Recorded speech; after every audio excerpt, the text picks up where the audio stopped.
Pushback from Fresno's unhoused community this morning as City Council weighs a $400,000 plan to clear out encampments. Why critics of the proposal say if passed, these sweeps would only make the city's homeless situation even worse.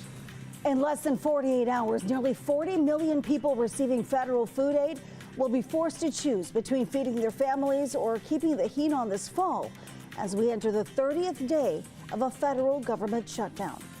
The challenge that we have right now is we don't have enough money to be able to carry through the next month. But they are choosing to withhold funding for SNAP because they want to punish hungry children, hungry veterans, hungry seniors, hungry women, and hungry families as part of their continued effort to hurt everyday Americans.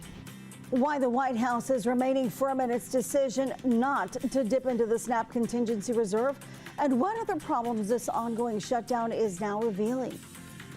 Scrutiny is continuing this morning over U.S. strikes on alleged drug boats. How many people have been killed in the attacks so far, and why some lawmakers are arguing the president's verbal justifications for the strikes aren't enough. You're watching Fox 26, and now, great day.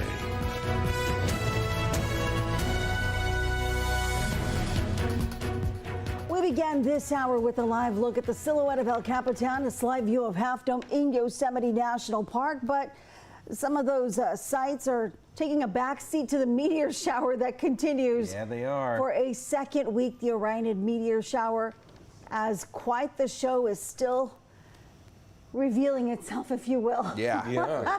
That's a beautiful shot. On this Thursday/Friday Eve.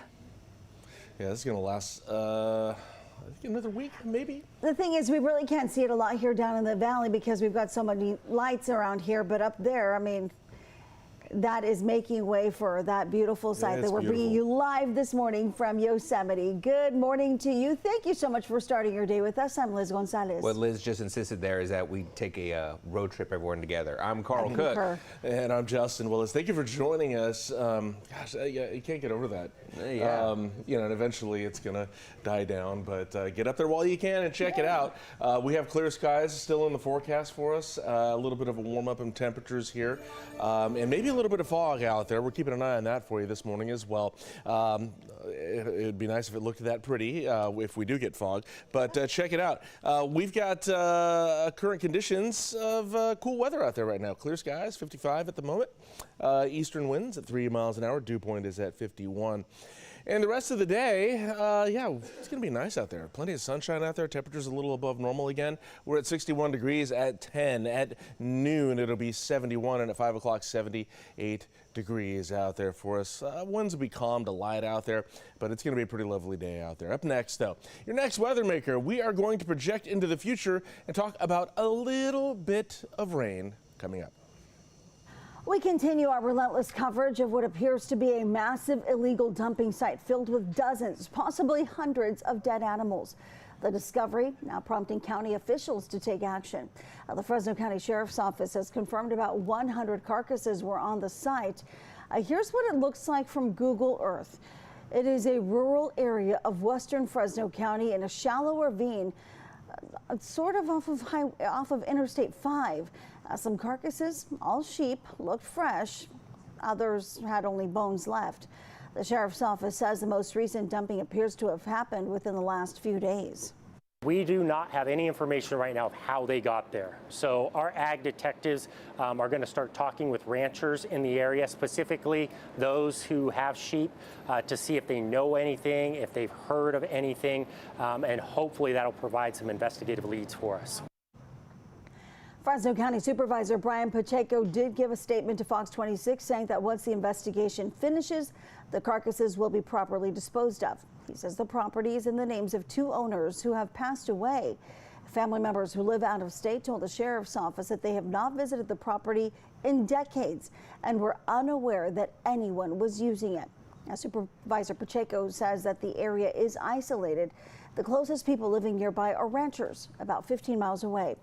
Fresno County will be reaching out to state agencies for help with the cleanup. It wants to remind people not to go to that area or you will be cited for trespassing. While the Central California SPCA is not involved in this case, it is sharing important information about what to do if you witness animal neglect or cruelty. It says go directly online to its reporting system. So just what's considered animal cruelty or neglect? Mostly what you'd assume: poisoning, hoarding, animal fighting, abandonment, depriving an animal of care, unsafe living conditions, and inadequate exercise area. That may not seem obvious to most people. According to the 2023-24 report from the Central California SPCA, there were 283 investigations of animal abuse, cruelty, and neglect.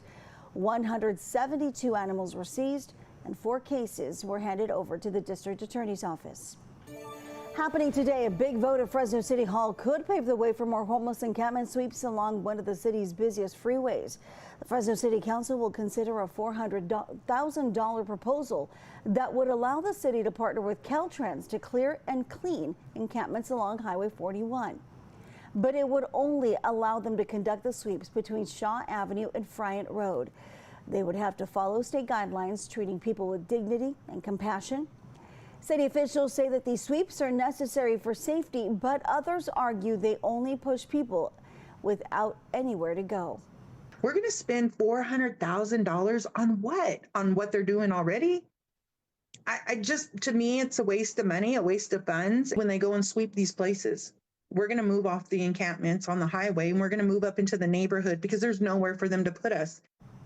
Martinez also noted that with the unexpected closure of the Soul Housing Shelter earlier this month, and with Hope Point Emergency Shelter shutting down in December, even more people will be forced back onto the streets. She says she'll be at City Hall speaking out along with other people in the unhoused community. As of July of last year, Caltrans reports 1,600 encampments were cleared out in Fresno. Justin? All right, it's 5:06 now, and here's a live look at downtown Fresno. Yeah, it looks like we're about to get some fog going here in the Fresno area right now. A little hazy at the moment there, and looks pretty spooky as we get closer to Halloween. But we'll keep an eye on this fog here for you. Visibilities aren't too bad right now, but as the sun comes up, things could increase for you.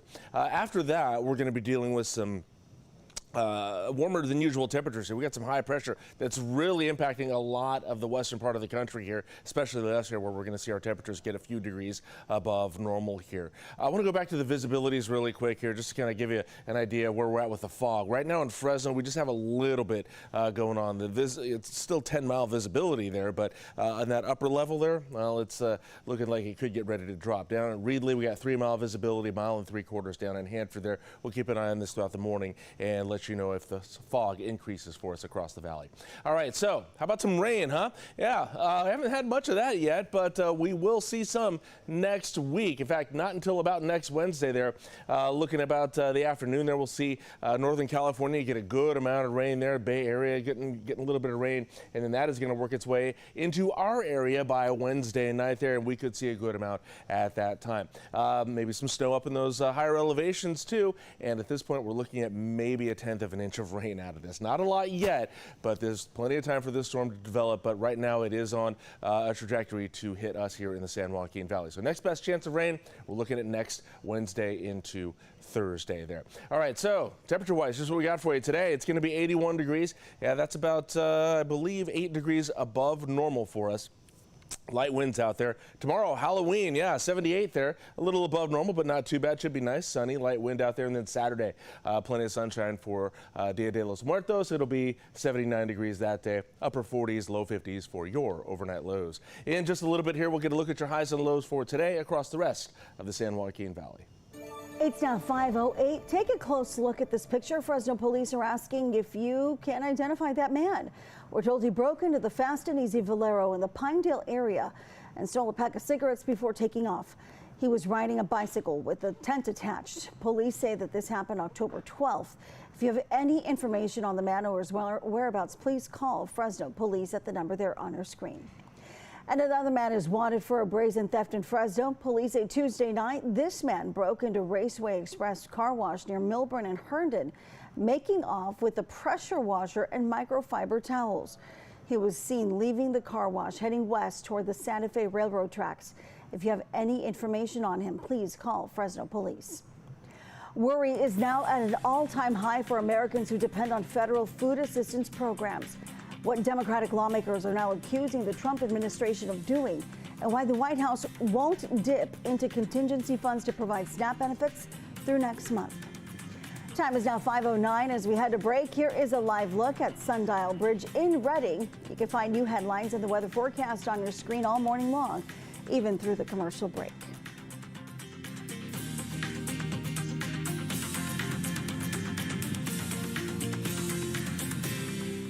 Hi, I'm Monty Torres with Fox 26 News on YouTube.